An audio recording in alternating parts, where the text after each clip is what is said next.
Another priority is protecting the United States and our allies overseas. That's why I've invited Prime Minister of Israel, Benjamin Netanyahu, to address a joint session of Congress on the grave threats of radical Islam. From the Speaker of the House, who might have tossed a necessary stick in the eye of the president, to what could be nothing more than a bait and switch by Republicans over abortion, and some lessons taught by a former president that the current one can't seem to grasp might actually make him more effective. Plenty to get to as we welcome into Midpoint former Republican congressman from Illinois, served in the U.S. Army during the Gulf War, and currently the president of Flanagan Consulting LLC in the nation's capital, consulting on defense, security, and public policy. Michael Flanagan joins us today. Mike, thanks so much for being here. I'm delighted to be here. Thank you, Ed.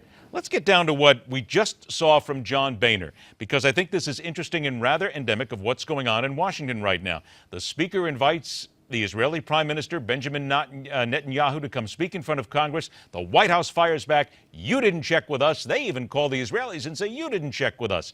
Doesn't this tell us that what we really have here are people who don't like each other, don't care about each other, don't want to deal with each other, and really want to tick off the other side just as much publicly as they possibly can? It's so easy to jump to that conclusion, and I'm not sure that that's the case. I don't think Boehner has time for that, and he doesn't really have a petty temperament. Congress has leaders of the earth come speak before joint sessions several times a year. This is not an unusual thing at all. Benjamin Netanyahu, I believe, has done this before as well, and to get an invitation from Congress is not out of the realm of possibility. But to not check with the president, I think is the big thing here. That's what the White House is complaining about. You didn't check with us. Yeah, Article 1, Section 1 of the Congress, the lecturer-in-chief might want to check that out. The very first words of the U.S. Constitution have the preamble says, all, ALL, all legislative power is vested in a Congress. Congress doesn't work for the president. They don't need to check with the president when they do things. And to invite Benjamin Netanyahu in to speak is perfectly in their realm of ability. They have billions to transfer in foreign aid. They have billions they're spending in that area. The president has asked for money and arms finally for Iraq. Certainly that is a strategic interest for the Israelis. I mean, there's business to talk to the Israelis about in our foreign policy, much of it framed by Congress with the purse. And there's no reason to have to check in with the president because he wants us to check in with him. Congressman, isn't that part of the problem here? And I think you hit on it very well. Congress does not work for the president. Yet it would seem that the president believes they do work for him, and he's the one that gets to set laws and he gets to set the tone. Isn't that part of the big problem we have in Washington? It comes from, many would say, the arrogance and the inability to understand what his role is by the president. I think you've hit on it. I don't know if it's quite as strong as you've put it, but you're stirring the right pot. The president believes that he's the legislator in chief, that he's in charge of absolutely everything, and that everybody's got to check a box with him. And when Congress doesn't legislate in some way he'd like them to legislate, he feels perfectly appropriate to step in and do it himself, or as much as he thinks he can or can get away with, by executive order, because they should be doing what he says anyway. And so when they refuse to, they're just recalcitrant children that have to be, shown up. I think he really kind of views his job in this way, and it's certainly the people around him tell him that that's his job. I think he would do better to reach across to Congress and recognize that the legislative power of this country is in Congress, in the people and their representatives in Congress acting on their behalf, not in the hands of an executive. With about a minute or so I have left before we take a break and then come back. What could he learn from Bill Clinton? Because to this day, Bill Clinton still is in the minds of many the president who was able to get bipartisan agreements. Bill Clinton, for all his warts, wanted to legislate. He wanted to get things done. He wanted to work with Congress, whether it was a Republican or a Democratic Congress. He was prepared to get it done. He pulled in people to his White House. Dick Morris, who comments on this channel fairly often, was one of the people in the Clinton White House to help them understand the Republicans and to work with them. The Republicans, for their part, brought Democrats in at the congressional level to be able to talk to the White House correctly.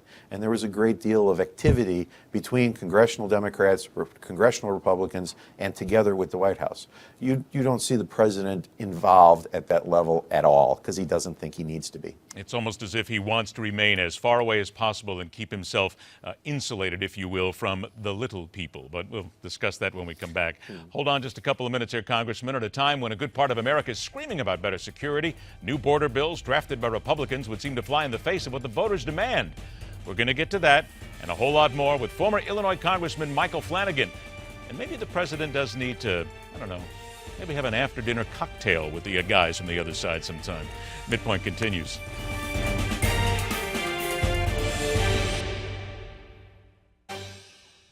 All right, let's get back to work right now. Former Illinois Congressman Michael Flanagan joins us from Washington, D.C. We have so many things to talk about there that's happening inside and outside the Beltway right now. I wanted to start you with a bunch of things. The president, after the State of the Union, which, well, by the way, while I'm even sitting here, the State of the Union, there were so many people whose mouth, I think, actually was hitting the table when they heard a lot of the things that the president was pushing out there. I'm curious to get your reaction on this because, simply put, as you listened to it, did you have the reaction many others had as if, what is he talking about? Yeah. What union is he aware of? I had kind of that reaction. He has an idealized view and believes, like a lot of the Chicago guys, that if he shapes the narrative, the press will follow, help him shape it, and you tell the lie often enough, it becomes true. I don't think that he's doing that consciously. I think he actually lives in a little bit of a bubble where he thinks that things are as rosy or nearly as rosy as he described, and that all we need is a lot more social programs and a lot more taxes to pay for them, and life will be wonderful. We'll live in a paradise on earth. Do you get the feeling that people now across America are starting to catch him on the lies? I don't know. I think people, it was the lowest rated State of the Union ever, so I think they're voting with their indifference. They don't tune in, they just don't want to hear it anymore. I'm tired of it, all of it, and more of it, and an endless quantity of it. And so I think they're waiting for something new, and I think we're going to have an interesting 2 years because it's going to be largely the president and vying for control of the narrative, and Congress just quietly legislating and controlling the agenda. And it's going to be interesting to watch those two bump up against each other. What do you think he hopes to gain by visiting the red states now in post-State of the Union address mode? All things by the Chicago guys are about winning elections. So there's a reason he's going there, is to either bolster Democratic organizations or to create a narrative there that he is a president for all the people. He's talking to somebody, and it'll become clear soon who it is, but it's not in an effort to bring the folks in that state over to his side. He's talking to people elsewhere, trying to build perhaps a reputation of bipartisanship or something like that, and I think that ship has sailed. You've So said that I think twice. it's a waste of effort. You brought Chicago into this twice now. So do we need to understand a little bit more about what Chicago is? Because we're talking a lot about the Al Capone days and a lot about the sneaky, underhanded ways that things deal. I mean, certainly oldsters will remember the Mayor Daley years, where pretty much nothing got done without Daley and his cronies basically getting a hand in it. Do we need to understand a little bit more about that to understand this president better, that Chicago politics? Well, let me say first, the president is not Al Capone. And before I get hanged Okay. with that. He's nothing like Al Capone. The president is out of the Chicago mold, as am I. Power is something that if you don't use, you lose. There is no such thing as the middle. It's one of the great tenets, Oh, I can win the election if I can bring the middle to my side. No, you win the election by getting yours out and keeping the other guys home.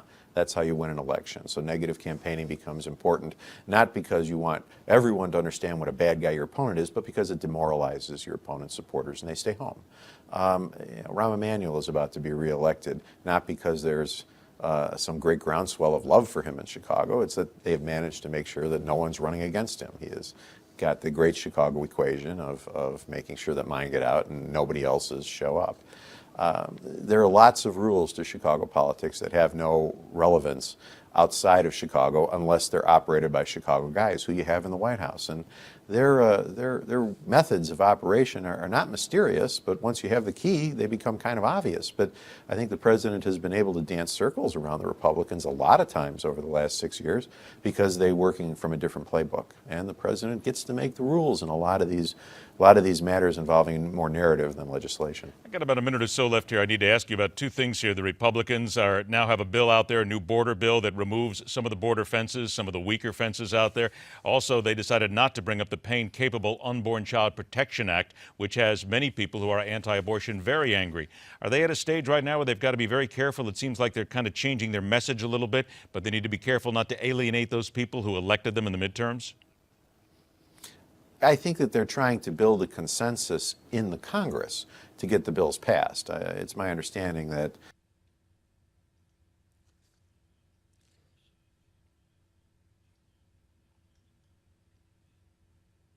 And it is our understanding that from time to time, blue sky takes over the screen.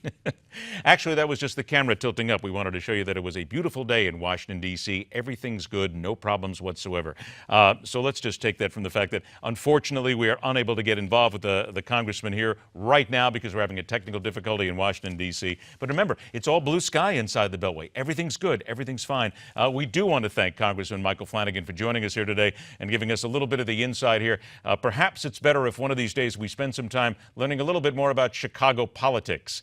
He did not call the president Al Capone. Let's make sure we get that in there so that nobody else says that. But it is interesting to note that that is the kind of politics that we are dealing in. We'll have the congressman back one time, and we'll do some more blue skies from Washington, D.C., if you will, very soon. All right, let's move on as the voters seek to design lawmakers who will actually work for them. Science, getting closer to creating designer children. And despite ethical concerns, might not be a bad idea. That's on deck after the break, right here on Midpoint.